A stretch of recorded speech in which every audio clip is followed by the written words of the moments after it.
والصلاة والسلام على من في السماء اسمه أحمد وفي الأرض اسمه محمد وعلى آله وصحبه أما بعد.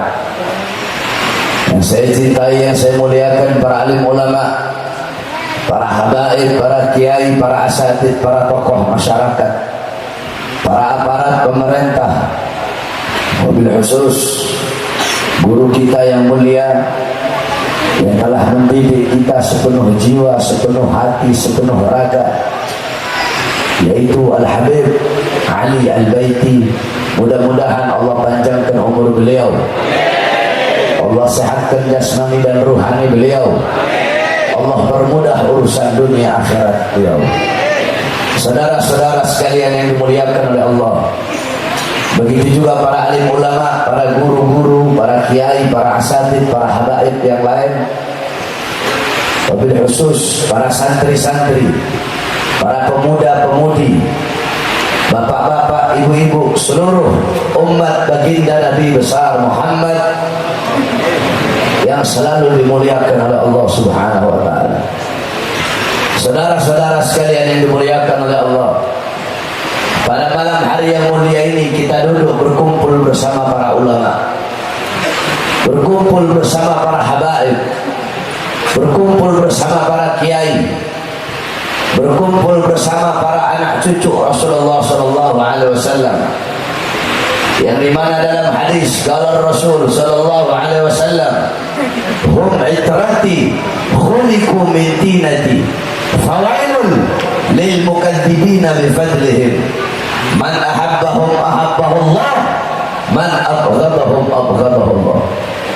Hum itrati, mereka keluargaku, mereka anak cucuku, mereka diciptakan dari tanahku, maka celakalah bagi orang-orang yang mendustakan keutamaan mereka. Barang siapa yang mencintai mereka, Allah cinta kepadanya. Barang siapa yang membenci mereka, Allah membencinya. Dalam hadis yang lain, qala Rasul, man abghadana ahlal bait hasyarahu Allah yaumal qiyamah yahudiyan qila in sama wa shalla qala in sama wa shalla. Kata Nabi, barang siapa yang membenci kami ahlul bait, membenci para habaib, membenci dzurriyyah Nabi Muhammad sallallahu alaihi wasallam, maka kelak di akhirat Allah kumpulkan dia bersama orang-orang Yahudi. Kila, ada sahabat yang bertanya, in shoma wa shalla, walaupun dia salat ya Rasulullah, walaupun dia puasa ya Rasulullah, in shoma wa shalla, walaupun dia salat, walaupun dia puasa, kalau dia mati dalam keadaan membenci anak cucu Rasulullah, maka akan Allah kumpulkan dia bersama orang-orang Yahudi. Alhamdulillah, beruntung orang-orang suku Banjarmasin dari zaman dahulu sampai sekarang terkenal adalah salah satu suku dari beberapa suku yang terkenal yang sangat cinta kepada para habaib.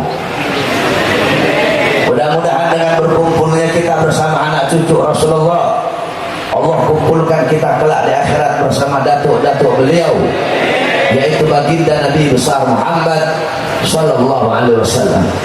Oleh karenanya saudara-saudara, jangan jauh dari majelis-majelis ilmu, jangan jauh dari para ulama, jangan jauh dari para habaib, jangan jauh dari para kiai. Jangankan yang dekat dengan ulama ketika masih hidup. Di dalam kitab Al-Mawahib Al-Qudusiyah, Al-Imam Al-Syekh Ibrahim Baharwash, beliau dari Sibab, beliau menceritakan tentang kekeramatan daripada Al-Imam Faqihil Muqaddam Muhammad bin Ali Ba'alawi. Al-Imam Faqihil Muqaddam Muhammad bin Ali Ba'alawi, beliau datuknya Segaf, datuknya Al-Idrus, Al-Habsyi, Al-Abbas bin Syahab bin Syekh Abu Bakar, Al-Hamid, Al-Muhdar, Al-Haddad, Al-Abbas dan lain-lainnya. Kalau Habib Ali ini Al-Baitinya, Al-Baiti Segaf atau Al-Baiti Amul Faqih. Al-Baiti Segaf berarti masuk Faqihil Muqaddam. Ada Al-Baiti Amul Faqih, saya bin Smith, Al-Baiti, Al-Haddad, Al-Aidi, itu masuknya Amul Faqih. Nah, Faqihil Muqaddam datuknya Habib Ali, Faqihil Muqaddam Muhammad bin Ali Ba'alawi. Beliau Ustadzul A'zam, guru besar. Syaikhus Syuyuhus Syariah, gurunya para guru-guru syariat. Qudwatul Muhaqqiqin, pedoman para ahli hakikat. Tajul A'immatul Arifin, beliau mahkota para ahli ma'rifat. Beliau dimakamkan di Zanbal. Zanbal itu di Tarim Hadramut, yang dimana Zanbal adalah pemakaman para aulia. Nah, dulu itu siapapun bisa dimakamkan di Zanbal. Dulu ada satu orang fasik, ada satu orang fajir, orang yang semasa hidupnya suka berbuat dosa. Akhirnya dia dikubur para aulia di dekat kuburan Zanbal. Karena ini orang fasik, datang mungkar nakir, siksa dia, diazab ini orang dalam kubur. Ketika dia sedang diazab, ketika dia sedang disiksa, tiba-tiba Faqih Muqaddam Muhammad bin Ali Ba'alawi, beliau bangun dari kuburnya, masuk ke kubur ini orang, dan beliau berkata, ruh ya mungkar wa nakir, pergi wahai mungkar nakir, jangan kamu siksa ini orang, kamu siksa dia, kamu cambuk dia, kamu azab dia, teriakan dia, jeritan dia mengganggu zikirku kepada Allah Subhanahu wa ta'ala. Itu orang fasik dapat syafaat gara-gara kuburnya dekat dengan kuburnya ulama, kuburnya dekat dengan kubur orang soleh. Dia dekat bukan hidupnya, kuburnya matinya dekat dengan orang soleh, tetapi dia mendapatkan syafaat. Bagaimana kalau kita semasa hidup kita dekat dengan orang-orang soleh?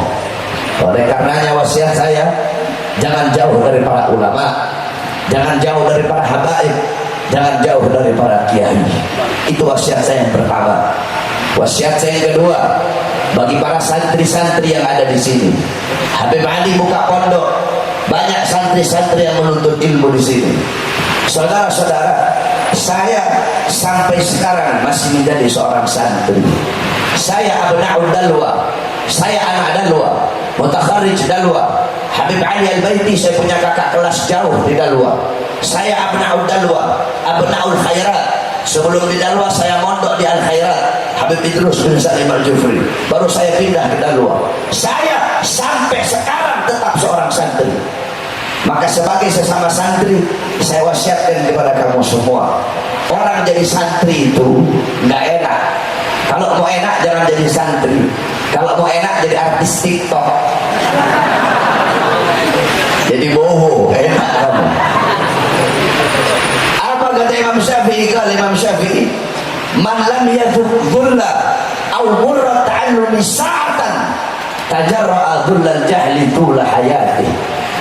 Barang siapa yang tidak merasakan hinanya atau pahitnya, susahnya, capeknya menuntut ilmu sesaat, maka dia akan menelan hinanya, pahitnya kebodohan seumur hidupnya. Wa qala ba'dul hukama, man lam yahtamil dhulla ta'allumi sa'atan baqiya fi dhullil jahli abada. Barang siapa yang tidak tahan, tidak kuat dengan susahnya, dengan hinanya, dengan perihnya menuntut ilmu, maka yang tersisa dalam hidupnya adalah kebodohan selama-lamanya. Berarti Imam Syafi'i mengajarkan apa? Imam Syafi'i mengajarkan kepada kita, orang ngaji jadi santri itu susah, capek, lapar, jauh dari keluarga, telan semua pahitnya itu. Karena terkadang sesuatu yang pahit itu menjadi obat bagimu. Obat itu pahit, tapi dia bisa menyembuhkanmu dari macam penyakit-penyakit qahir. Ilmu, nuntut ilmu pahit, susah, capek, tetapi itu bisa menyembuhkanmu dari penyakit-penyakit batin. Oleh karenanya kamu harus siap menanggung susahnya, capeknya menuntut ilmu. Kamu kira para ulama-ulama salaf, mereka dulu mendapatkan ilmu dengan begitu saja, tanpa ada susah, tanpa ada kecapean, tanpa ada letih? Tidak, saudara-saudara. Mereka nuntut ilmu dulu capek, mereka susah, mereka kelaparan. Sampai-sampai dalam kitab Syiarul A'lam An-Nubala Al-Imam Az-Zahabi diceritakan bahwasanya Syekh Abdul Qadir Jailani, beliau waktu lagi nuntut ilmu, waktu lagi ngaji, kelaparan, saking laparnya beliau merangkak di padang pasir mencari pucuk-pucuk daun untuk dimakan. Saudara-saudara, orang ngaji susah, orang nuntut ilmu capek, hina. Apa kata Ibnu Abdullah bin Abbas? Dan Abdullah bin Abbas, zalaltu taliban fa'azastu matluban. Aku hina ketika ngaji, aku hina ketika mencari ilmu, kemudian aku mulia ketika dicari ilmunya. Ketika aku mencari, aku hina. Ketika aku dicari, aku menjadi orang-orang yang mulia. Kamu pikir Habib Ali Baiti jadi seperti sekarang ini dulunya gak susah? Dulunya gak capek? Tanya dulu bagaimana kita di pondok. Kita nyapu, kita khidmat, kita ditakzir. Kalau saya subuh dulu di pondok bangunin, saya tidur di kamar mandi dulu. Habib Ali tukang gom bangun. Orang ngaji susah. Kalau mau enak jangan jadi santri. Zalaltu taliban fa'azastu matluban. Lihat bagaimana kecapean, kesusahan, mujahadah, kesungguh-sungguhan para ulama terdahulu. Al-Imam Jarir ibn Hashim. Jarir ibn Hashim selama 7 tahun belajarnya di bawah cahaya bulan. Kenapa? Gak punya uang buat beli lentera. Dalam kemiskinannya, dalam ketiadaannya masih semangat untuk nuntut ilmu. Belajarnya di bawah cahaya bulan. Lulis bos. Kenapa? Gak punya uang buat beli lentera. Al-Imam Syafi'i dalam kitab Tabaqat Syafi'iyah, dalam mukaddimahnya dijelaskan, dibawakan manaqib Imam Syafi'i. Imam Syafi'i itu orang susah, ibunya susah, ibunya tidak punya uang untuk beli kertas. Akhirnya apa? Imam Syafi'i mencari tulang-tulang onta, tulang-tulang kambing, dibikin kertas oleh beliau. Jadi nulisnya di tulang. Kalau tulang itu udah penuh, baru beliau taruh dalam botol. Seperti itu usaha mereka dalam menuntut ilmu, mujahadah mereka, kesungguh-sungguhan mereka. Dalam kitab Inbahur Ruwat ala Anba'in Nuhat dijelaskan dulu ada namanya Syekh Abdullah Az-Zubaydi. Beliau belajar nahwu kepada Al-Imam Abu Ali Al-Qadi. Itu kitab Inbahur Ruwat ala Anba'in Nuhat. Itu adalah kitab yang menjelaskan tentang sirah para ahli nahwu. Nah, Al-Imam Abu Ali Al-Qadi seorang nuhat, seorang ahli nahwu. Al-Imam Syekh Abdullah Az-Zubaydi belajar kepada beliau. Cuma tiap hari Syekh Abdullah Az-Zubaydi tidur di kandang gurunya. Dia tidur di kandang ternak gurunya. Kenapa? Untuk berada di barisan paling depan di dalam menuntut ilmunya Allah Subhanahu wa ta'ala. Seperti itu. Kemudian Al-Imam Ibn Jandal Al-Qurtubi. Ibn Jandal Al-Qurtubi, bukan Abu Jandal Mulewudi, bukan. Al-Imam Ibn Jandal Al-Qurtubi, beliau belajar kepada Al-Imam Ibn Mujahid. Itu beliau saking pengen berada di barisan paling depan, beliau masuk lorong. Itu lorong makin hari makin sempit. Ketika beliau keluar dari lorong, ternyata kulit-kulitnya udah sobek, semua kulitnya berdarah, kulitnya nempel di lorong. Kenapa? Karena pengen berada di barisan paling depan untuk menuntut ilmunya Allah Subhanahu wa ta'ala. Jadi laisal mar'u yuladu aliman. Tidak ada seseorang yang dilahirkan dalam keadaan alim. Ilmu itu didapat dengan belajar, dengan ta'lim, dengan mujahadah, dengan khidmat. Oh, bapak kamu kiai, bapak kamu guru, kakek kamu guru, kamunya gak belajar, kamu tidak bisa menjadi seorang guru. Emang ilmu didapat dengan nasab. Bapak saya alim, kakek saya alim, saya habib, bapak saya habib, kakek saya habib, nenek moyang saya habib, mereka orang-orang alim. Terus walaupun saya habib, saya nggak usah belajar gitu. Man kana syarafa nasabuhu walakin jahil hisabuhu magamuhu ma'al juhal. Ada orang nasabnya mulia, bapaknya habib, kakeknya habib, nenek moyangnya habib, dianya habib. Tapi habibnya alim, bapaknya alim, kakeknya alim, nenek moyangnya alim, dianya nggak mau belajar, dianya nggak mau nuntut ilmu. Ya habib, tetapi kedudukan dia tidak bisa disamakan dengan bapak dan kakeknya para ulama. Jadi cari itu ilmu, tuntut itu ilmu, ngaji yang benar. benar kamu para santri harus semangat dalam menuntut ilmunya Allah Subhanahu wa taala. Taat sama guru. Kamu punya guru Habib Ali Al-Baiti, taat kepada semua perintah beliau. Akhlaknya yang benar, adabnya yang benar dijaga. Ini saya lihat banyak orang-orang sekarang ini, orang-orang sekarang kalau udah merasa dekat sama guru, merasa dekat sama Habib Ali Baiti, udah merasa derajatnya sama. Kedekatan kamu dengan guru tidak akan menyetarakan derajatmu di sisi Allah dengan seorang guru. Jadi jangan sampai kamu salah gunakan. Oh tenang, saya dekat sama Habib Ali kok, saya dekat sama Habib Bahar kok. Tidak ada itu saudara-saudara. Orang tua itu orang tuamu yang melahirkanmu. Kata Nabi orang tua ada tiga. Yang pertama yang melahirkanmu itu bapak ibumu. Yang kedua yaitu orang tua yang anaknya kau ambil sebagai istrimu, yaitu mertuaku. Yang ketiga yaitu gurumu. Yang ketiga ini yang paling afdol dari keduanya. Sampai-sampai ada satu orang yang dimana beliau itu lebih memuliakan guru daripada orang tuanya. Ditanya, ya Syekh, ya Imam, kenapa kamu lebih memuliakan guru daripada orang tua? Kenapa kamu lebih mengedepankan, mengutamakan guru daripada orang tua? Apa jawab beliau? Li'anni abi sababul hayatil baqiyati wa ustadi wa syaikhi wa murabbir ruhi wa muallimi wa muaddibi sababul hayatil baqiyati. Orang tuaku, bapak ibuku adalah sebab adanya aku di dunia yang fana ini. Sedangkan guruku, pengajarku, pendidikku, mereka adalah sebab kehidupanku yang kekal kelak, yaitu di akhirat. Sampai-sampai dalam kitab Soibul Afkar dijelaskan ada satu syair, anak pondok pasti tahu ini syair. Gum lil muallimi wa fihi tabjila kadal muallimu an yakuna. Kalian tahu? Kadal muallimu an yakuna rasulah.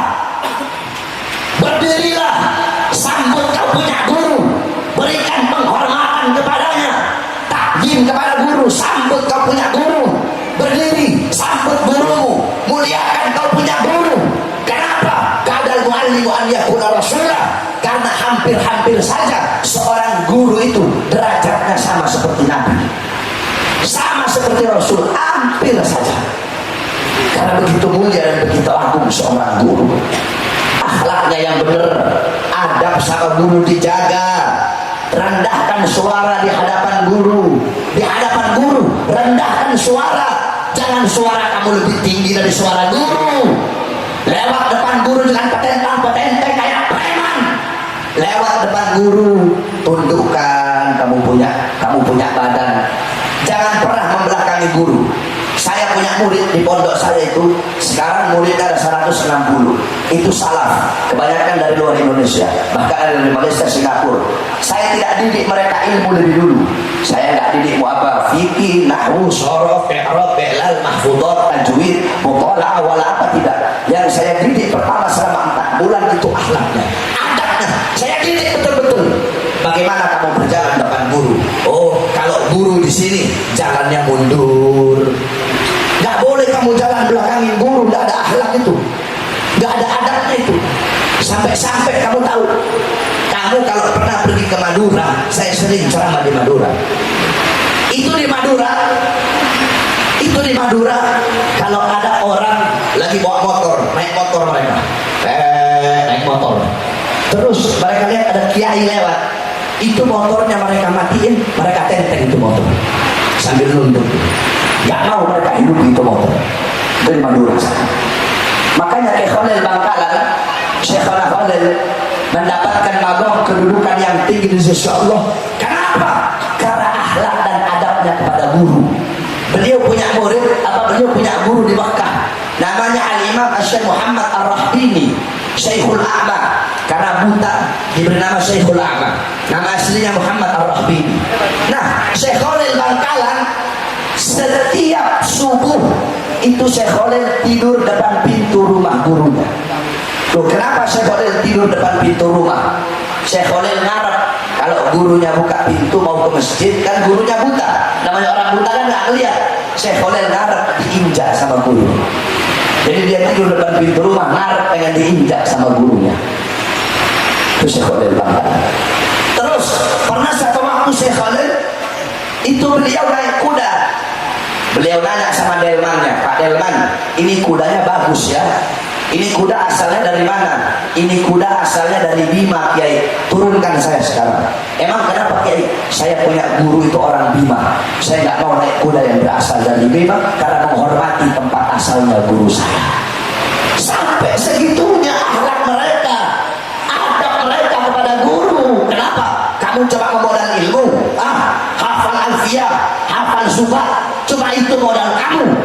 Walaupun kamu ngapalin kitab sampai botak kepala kamu, walaupun kamu sholat sebagai murid, kamu sholat sampai hancur kamu punya dahi waktu sujud, walaupun kamu ruku sampai bengkok kamu punya badan bagaikan busur panah, walaupun kamu puasa sampai badan kurus tinggal tulang, kalau tidak dapat ridho guru tidak akan mendapatkan ridho dari Allah Subhanahu wa Ta'ala. Akhlak, adab sama guru. Apa kata Habib Rahman Segaf Mugaddam Thani? Lau kana fil ilm min dunil khuluq syarafun lakana asyrafu khalqillahi iblis. Kalau cuma modal ilmu saja, ente modal ilmu, ya, cuma mau modal ilmu, nggak ada akhlaknya, nggak ada adabnya, nggak ada sopan santun sama guru, cuma modal ilmu, maka makhluk yang paling mulia adalah iblis. Kamu pintar, iblis lebih pintar dari kamu. Ibadah kamu, ahli ibadah, iblis lebih ahli ibadah daripada kamu. Kenapa iblis dilaknat? Iblis dilaknat karena iblis tidak punya akhlak dan tidak punya adab kepada Allah Subhanahu wa Ta'ala. Adab kepada guru, khidmat, nah ini penting. Khidmat, melayani guru, bukan jangan cuma mau ambil ilmunya doang, tapi nggak mau khidmat sama guru, nggak ada adab sama guru, nggak mau khidmat, nggak mau melayani guru. Saudara-saudara, apa kata Abu Ya Maliki? Talabul khudum ahabbu ilayya. Kata Abu Ya Maliki, seorang murid yang berkhidmat, melayani gurunya, berbakti kepada gurunya, membantu urusan-urusan pesantrennya, itu lebih aku senangi daripada murid yang bersungguh-sungguh dalam belajar. Maka yang paling banyak dapat manfaat itu santri yang dulu di pondok khidmat sama guru. Mereka yang paling banyak dapat manfaat dan paling banyak mendapatkan keberkahan. Khidmat kamu sama guru, takzim sama guru, muliakan kamu punya guru, taruh guru kamu di atas kepala bagaikan mahkota dan letakkan dirimu di bawah kaki guru bagaikan alas kaki. Kamu punya guru, taruh di atas kepala, diri kamu taruh di bawah kaki bagaikan alas kakinya guru kamu. Guru kamu taruh di atas kepala bagaikan mahkota.